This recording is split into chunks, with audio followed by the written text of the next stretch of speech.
हमारे आचार्य प्रवर सहदेव जी, जिनके पिता देवर्षि जी, नाम भी नारद ऋषि देवर्षि है जिनका, जिनके पिता की ये पांडित्य कर्म भूमि रही है जागेश्वरनाथ महादेव, ऐसे आचार्य का हम स्वागत करते हैं और वे अपने दो आशीर्वचनों से आए हुए समस्त भक्तों को आविर्भूत करें।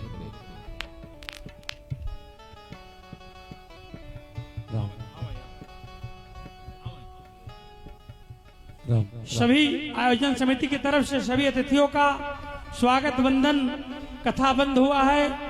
अभी हमारे कुछ जो समिति के कार्यकर्ता हैं उनका स्वागत होगा। उसके बाद हमारे आचार्य जी अपने शब्द से उद्बोधन करेंगे।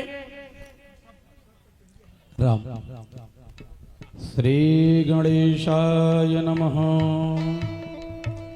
ध्येयं सदा परिभवग्नमभीष्टदोहम् तीर्थास्पदं शिवविरञ्चिनुतं शरण्यं वृत्यार्थिहं प्रणतपालभवाब्धिपोतं वन्दे महापुरुषते चरणारविन्दम्। तारानामक शेखराय जगदाधराय धाराधर छायाधारक कंधराय गिरिजा संगैक श्रृंगारिणे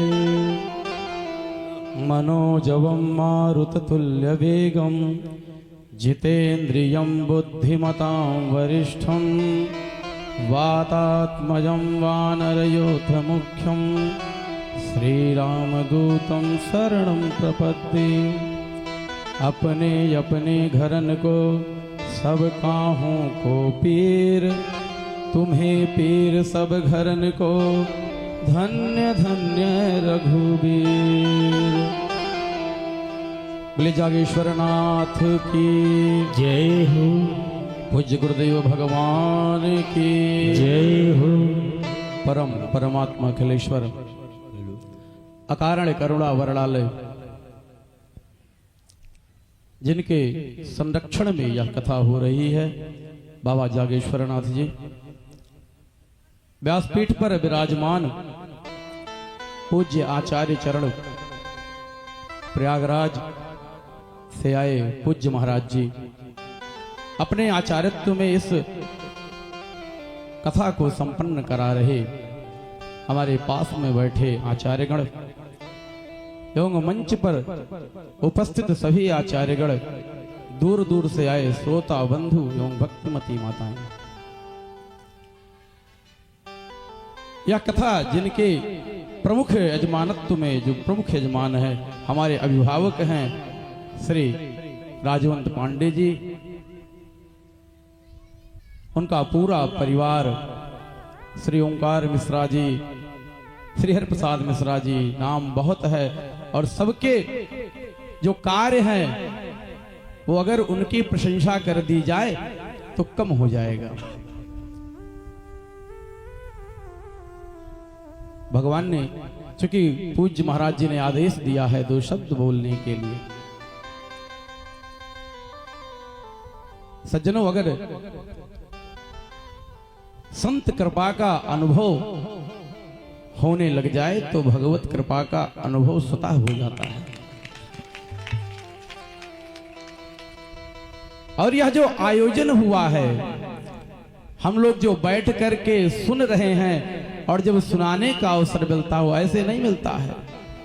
बड़ा सुंदर लिखा है, भाग्योदयेन बहुजन्म समर्जितेन सत्संग मम चलभते पुरुषो यदा वै।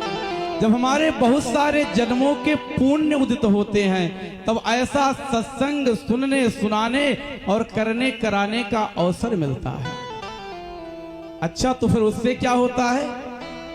तो फिर अगली पंक्ति में लिखा, अज्ञान हेतु कृत मोह मदांधकार नासम विधेय ही तदोदयते विवेका।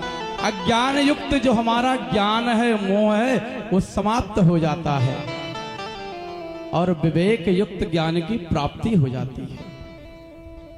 तो किसी ने पूछ लिया कि ये विवेक क्या है? विवेक क्या कोई ज्ञान है, कोई वस्तु है? तो कहा नहीं, विवेक का अर्थ है कि चावल में से दाल निकाल लेना है। मतलब क्या यही रह जाएगा और क्या साथ जाएगा, इसका जो अनुभव हो जाए वही विवेक है।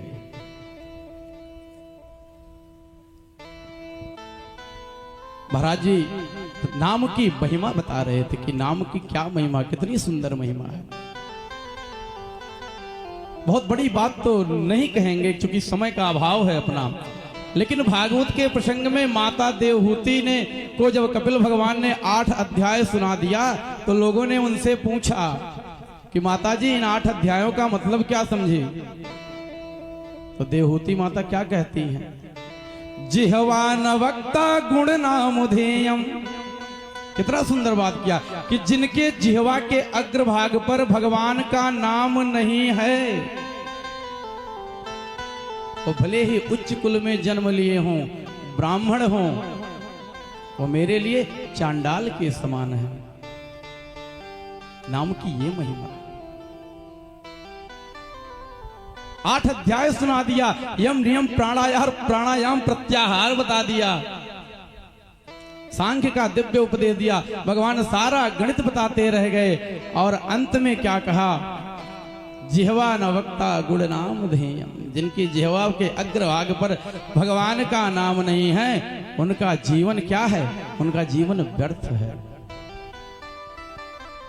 आहार निद्रा भय मय तुनंचा सामान्य में तत्पशु नराणाम धर्मो हि तेषाम अधिको विशेषा धर्मेण हीना पशुभिः समाना। अरे आहार तो जानवर भी करते हैं, निद्रा सोते तो जानवर भी हैं, बच्चे तो जानवर भी पैदा कर रहे हैं, तो फिर मनुष्य और जानवर में क्या अंतर रह गया? तो धर्मो हि तेषाम अधिको विशेषा। तो जो धर्म है वही मनुष्य को जानवर से अलग करता है। बहुत कुछ ना कहते हुए महाराज जी के लिए एक बात कहना चाहूंगा। भागवत में जब माता देवहूति ने पूछा कपिल भगवान से कि भगवान ये बताइए कि साधु पुरुष होते कैसे हैं, तो भगवान ने क्या कहा? तितिक्षवा कारुणिकः सुहृदा सर्वदेहिनां अजात शत्रवः शांता साधवा साधु भूषणा। तितिक्ष होते हैं, मान मिल गया तो कोई बात नहीं, कदाचित अपमान भी हो गया तो मन पे नहीं लाते हैं। करुण हृदय वाले होते हैं, जैसे हमारे महाराज जी हैं। परसों रात में बैठे थे, कई भक्त थे, मिलकर के चले गए। हम 20 मिनट वैसे भी समय ले लिए थे। महाराज जी से कहे कि महाराज जी कुछ और पूछना था, तो कहे अभी भोजन करके आ जाओ फिर बैठकर बात कर लेंगे। ये महाराज जी का स्वभाव, करुण हृदय वाले। सुहृदा सर्वदेहि नाम अजात शत्रवः शांता साधवा साधु भूषणा। गजब का स्वभाव महाराज जी। महाराज जी के चरणों में कोटि कोटि नमन है, हम सभी का बारंबार प्रणाम है। और आप सब आयोजकों के लिए हम कहना चाहेंगे, भगवान आप सभी को ऐसे सद्बुद्धि दें, ऐसे आपकी रति मति बाबा जागेश्वर नाथ के चरणों में लगी रहे। आज के 10-15 साल पहले हमारे पिताजी यहीं पर एक महीने का महाराज जी भक्तमाल कथा और राम कथा एक महीने का करते थे, पूरे महीना यहीं पर रहते थे। तो जब ऐसा दिव्य आयोजन हमने सुना की है तो हमने कहा 8 दिन का हम यहीं पर अनुष्ठान रख लेते हैं। भगवान का महाराज जी का दर्शन भी होगा और बाबा जागेश्वर नाथ के सानिध्य में अनुष्ठान भी होगा और कथा भी श्रवण कर लेंगे। आपको बहुत बहुत धन्यवाद महाराज जी, सादर चरण वंदन आपका। इस दास को 5 मिनट बोलने का अवसर दिया, हमारी वाणी को आपने धन्य कर दिया। बहुत बहुत प्रणाम, सादर चरण वंदन। एक बार सभी को प्रणाम करते हैं। आयोजन समिति की तरफ से समय अपने गति से चल रहा है, समय